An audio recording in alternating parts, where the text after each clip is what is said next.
my career is all in retailing, so that's what I know. It's running stores and distribution centers and everything to do with retailing. And what I've learned about in retailing and about business in total, it's all about leadership. It's about leading people. It's about getting things done. People want to work for good leaders. And at Tractor Supply, we've spent a huge portion of our time and effort and resources training and developing and selecting people who could lead the business. When you think about who do you want to work for, people want to work for leaders who are principled, ethical, compassionate, appreciative. It's common sense. We were talking about this earlier tonight. Leadership is common sense. People don't want to work for people who are not good leaders. So I'm going to spend some time talking about that whole topic tonight. I'm going to walk through the history of Tractor Supply Company. We have a very interesting history, very fascinating history, and how we went through the three major chapters in the company's almost 70 years since the company was founded. I'm going to talk to you a lot about business strategy.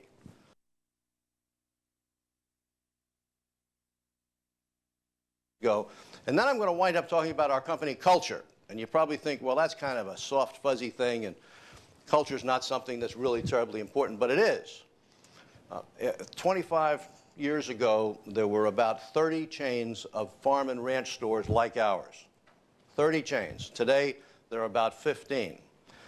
30 years ago, we were just one of a number of good-sized chains. Today, our company, we have 2.5 times more stores than the next 5 competitors put together. Everybody had access to the same assets and the same locations and the same merchandise. The difference is in the culture. It's in how we developed the people. It's in how we led the business and how we built the organization, and that's all called culture. And how about this? A little girl with puppies. I mean, everybody's going to latch onto that. So everybody knows who Walmart is, but they don't know who Tractor Supply is. So we want to make as many positive impressions as you possibly can on a customer. What do we know about our customers? Any business you're in, the closer you get to your customer, the more you know about your customer, the more you can get inside your customer's head, the better you can do everything. And we've spent a long time getting inside our customer's head. Common bond, land. They all own land. Whether it's an acre or 10 acres or 100 or even 1,000 acres, they all own land. And they all own animals. We've all got dogs and cats. Lots of them got turkeys and chickens and cattle and goats and sheep, and then some of them even have horses. You all know what a horse is, don't you? A horse, in Tractor Supply language, is a giant expensive pet. And we're the pet store for horses. And I swear there are a lot of people in America that spend more money on their horses than they do on their kids. How many of you have horses? It's disproportionately few. You all need to get out and buy some horses. You are our best customers. Family income, 15% above the national average. People enjoy this lifestyle, and they're fairly affluent. Average age is 44. The next number might surprise you. Gender mix is about 50-50. Many years ago when I started, it probably was more like 95-5. But animals, people, the care and feeding of animals is primarily done by women. 80% of the horses in America are owned by women, and as we have evolved more toward this hobbyist, we've seen a much different mix of customers. Okay, let's move on and talk about the culture. The culture of the company.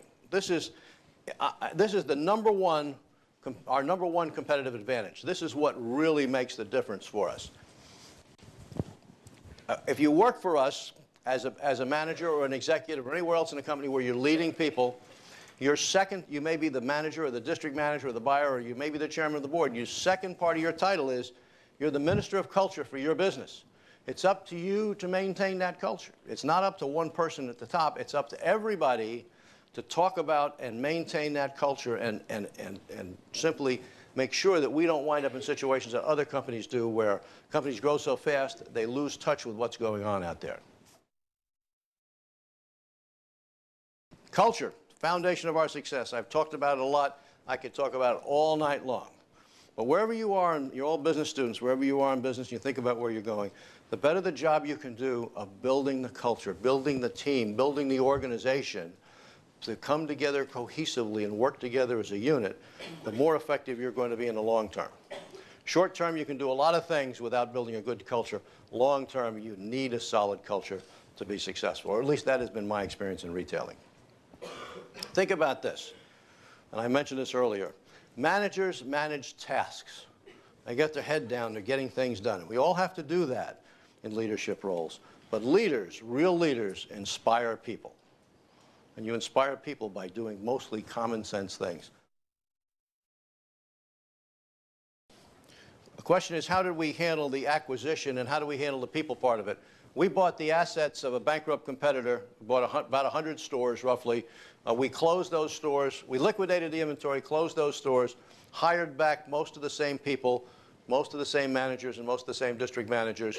And as we began to pull these things back together, Jim Wright, who's the president, Stan Ruder, who runs store operations, and myself, three of us fanned out week after week, and we went to every single one of those 100 stores and sat around in a group of 20 or so people and talked for several hours about the history of the company and the strategy of the company and the values and the culture of the company, some of which I've talked about here today.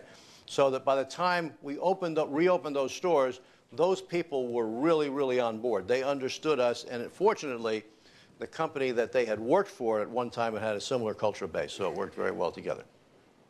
I want to thank you all very much for your time and attention. Have a nice evening and pass the test.